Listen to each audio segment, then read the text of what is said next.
నామానికి మహిమ. యెషయా గ్రంథము 48వ అధ్యాయము 15వ వచనంలో ఒక చక్కటి మాటను రాయబడి ఉంది. నేనే ఆజ్ఞ ఇచ్చిన వాడను, నేనే అతన్ని పిలిచి తిని, నేనే అతన్ని రప్పించి తిని, అతని మార్గము తేజరిల్లును. నా యొద్దకు రండి, ఈ మాట ఆలకించుడి. నా యొద్దకు రండి, ఈ మాట ఆలకించుడి. నా యొద్దకు రండి అని ఉదయకాలము దేవుడు పిలుస్తూ ఉంటున్నాడు. మాటను ఆలకించమని దేవుడు పిలుస్తూ ఉంటున్నాడు.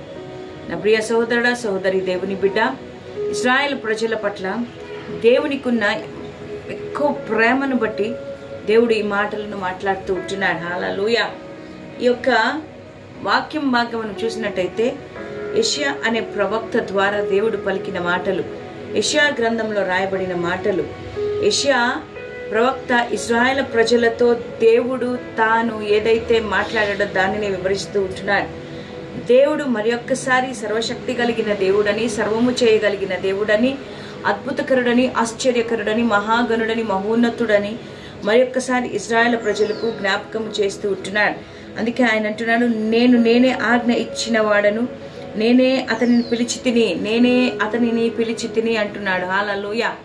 నా ప్రియ సహోదరుడా, సహోదరి, దేవుని బిడ్డ, నేనే అతనిని పిలిచి తిని అని ఉదయకాలం మాట్లాడుతున్నాడు. నేనే నిన్ను పిలిచాను, ఇదిగో నువ్వు నా కుమారుడవు, నా కుమార్తెవు, నేను నిన్ను పిలిచి ఉన్నానని ఆయన మాట్లాడుతూ ఆయన అంటున్నాడు, అతని మార్గమును తేజలింపజేస్తాను, అతని మార్గమును వర్ధలింపచేస్తాను. ఎవరినైతే పిలిచాడో, ఎవరికైతే ఆజ్ఞ ఇచ్చాడో వారిని ఆయన పిలిచి రప్పించి మార్గమును సరళము చేసి తేజరిల్లుటకు సహాయం చేసే దేవుడు. నా యొద్దకు రండి. ఈరోజు మిమ్మల్ని పిలుస్తూ ఉంటున్నాడు. ఇశ్రాయేలు ప్రజలను దేవుడు బయటికి పిలిచాడు, బానిసత్వంలో నుంచి తీసుకుని వచ్చాడు, వారిని పిలుచుకొని వచ్చాడు, వారి మార్గమును తేజరిల్లింపచేశాడు, వారిని బానిసత్వంలో నుండి బయటికి రప్పించిన దేవుడు వారితో అంటే నా యొద్దకు రండి. హల్లెలూయా. అంటే వారు దేవుని దగ్గరికి రాలేదని అర్థం. అంటే శారీరకంగా దేవుని దగ్గరికి రావడము కాదు, కానీ ఆత్మీయమైన స్థితిలో దేవుని దగ్గరికి రావాలని కోరుకుంటున్నారు. నా యొద్దకు రండి, ఈ మాట ఆలకించుడి. హల్లెలూయా. అంటే వారు మాట విననొల్లని ప్రజలుగా ఉంటున్నారు కాబట్టి దేవుడి ఉదయకాలం మరలి నా దగ్గరికి రండి, నా మాటను ఆలకించుడి అంటున్నాడు. ఈ ఉదయకాలమున ఒకవేళ నువ్వు దేవుని దగ్గరికి రాలేని స్థితిలో ఉంటున్నావేమో, నా యొద్దకు రండి అనగా నీ పాపపు జీవితాన్ని వదిలిపెట్టి, ఎలోక సంబంధమైన అలవాట్లను, పద్ధతులను వదిలిపెట్టి, పాపము నుండి దూరముగా నా యొద్దకు రండి, నా యొద్దకు రండి అని ఉదయకాలం ఆయన పిలుస్తూ ఉంటున్నాడు. ఈ మాటలన్నిటినీ కూడా ఆలకించండి అంటున్నాడు. మాటను ఆలకించమని ఆయన కోరుకుంటూ ఉన్నాడు. నా ప్రియ సహోదరుడా, సహోదరి, మాటను ఆలకించే బిడ్డలుగా మనం ఉండాలి. ఈరోజు ఎవరి మాటను వింటున్నావు? లోకంలో ఎంతో మంది నీతో మాట్లాడుతున్నారు, వారి మాటలన్నీ వింటున్నావు, కానీ జీవము కలిగిన దేవుని మాటను వింటూ ఉన్నావా? నిన్ను రక్షించిన వాని మాటను వింటున్నావా? నిన్ను విమోచించిన వాని మాటను వింటూ ఉన్నావా? నిన్ను ప్రేమించిన వాని మాటను వింటూ ఉన్నావా? నీ కొరకు తన కుమారుని ఈ లోకానికి మరి ఆయన పంపాడు, ఆ కుమారుడు నీ కొరకు బలి అయ్యాడు, ఆ యొక్క యేసయ్య మాటను వింటూ ఉన్నావా? అవును, ప్రతి ఒక్క విశ్వాసిగా మనం ఏం చేయాలంటే, మనము ఈ లోకములో ఉన్నంత వరకు మనము ఆయన గొప్పతనాన్ని, ఆయన సార్వభౌమత్వమును మనం గ్రహించి, ఆయన సర్వాధికారిని గ్రహించి, ఆయన మనల్ని పాపముల నుండి, శాపముల నుండి, బలహీనతల నుండి, వ్యాధుల నుండి, సమస్యల నుండి, ఇరుకుల నుండి, ఇబ్బందుల నుండి, శోధన నుండి, సమస్త విధమైన పాపము నుండి మనల్ని విడిపించి, మనలను సాతాను యొక్క బంధకముల నుండి బయటికి తీసుకొని వచ్చిన ఆ సర్వోన్నతుడైన దేవుణ్ణి మనము తెలుసుకోవాలి. హల్లెలూయా. తెలుసుకొని ఇదిగో ఆ యొక్క యేసును మనము, ఆ యొక్క నామాన్ని మనము గణపరిచేవారిగా మనం ఉండాలి. నా ప్రియ సహోదరుడ, సహోదరి, ఆయన నీ జీవితంలో ఏమై ఉన్నాడో నువ్వు తెలుసుకొని ఆయన వైపు నువ్వు చూసే బిడ్డగా నువ్వు ఉండాలి. ఆయన నిన్ను పిలిచాడు, ఈరోజు నిన్ను రమ్మంటున్నాడు, మాట వినమంటున్నాడు. ఆయన తన కుమారుడు యేసు యొక్క విమోచన కార్యమును బట్టి మనము ఆయన దగ్గరికి రావాలి. హల్లెలూయా. దేవుడు తన్ను ప్రేమించి వారికి అందరికీ మేలు చేసే దేవుడై ఉంటున్నాడు. మనము మన జీవితములలో ఏదో వెతుకుతూ ఉన్నాం, కానీ దాని ద్వారా మనకు లాభము లేదు. కానీ మనము క్రీస్తును వెతికేవారిగా, ఆయన సన్నిధిని వెతికేవారిగా, ఆయన సన్నిధిలో ఉండేవారిగా మనం ఉండాలి. హల్లెలూయా.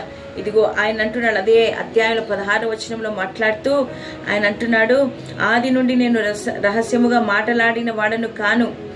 ఆయన రహస్యముగా మాట్లాడిన దేవుడు కాదు, నీ విమోచకుడును ఇజ్రాయేలు పరిశుద్ధుడైన దేవుడును నేనే యెహోవా ఇలాగ సెలవిచ్చుచున్నాను, నీకు ప్రయోజనము కలుగునట్లు నీ దేవుడైన యెహోవానగు నేను నీకు ఉపదేశము చేసేదను. నువ్వు ఆయన దగ్గరికి వస్తే, ఆయన మాట వింటే ఆయన నీకు ఉపదేశము చేస్తాడు. ఆయన ఉపదేశము శ్రేష్టమైనది. ఆయన ఉపదేశము ద్వారా మన జీవితాలు కట్టబడతాయి. నా కుమారుడా, నా ఉపదేశమును ఆలకించుమని దేవుని వాక్యంలో రాయబడినట్టుగా ఉదయకాలమున ఆయన అంటున్నాడు, నా ఉపదేశమును నువ్వు విను అంటున్నాడు.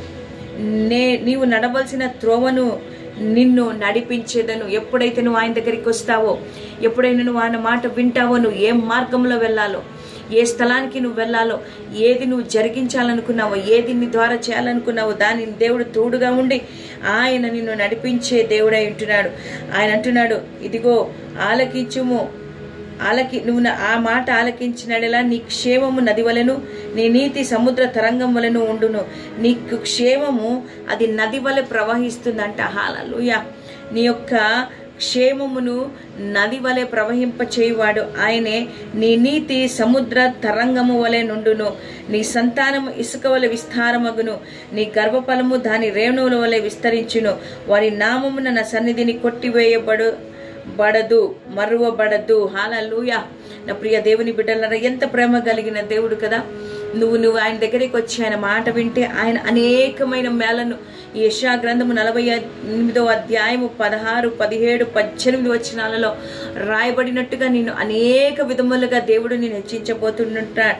నీ సంతానము ఇసుక వలె విస్తరిస్తాడు. నీ కుటుంబాన్ని దేవుడు విస్తారముగా ఆశీర్వదిస్తాడు. నీ గర్భ ఫలమును ఇసుక రేణువుల వలె నువ్వు లెక్కింప సఖ్యముగానిగా, గొప్ప సైన్యముగా, గొప్ప ఆశీర్వాదకరమైన కుటుంబముగా నీ కుటుంబాన్ని దేవుడు మార్చబోతూ ఉంటున్నాడు.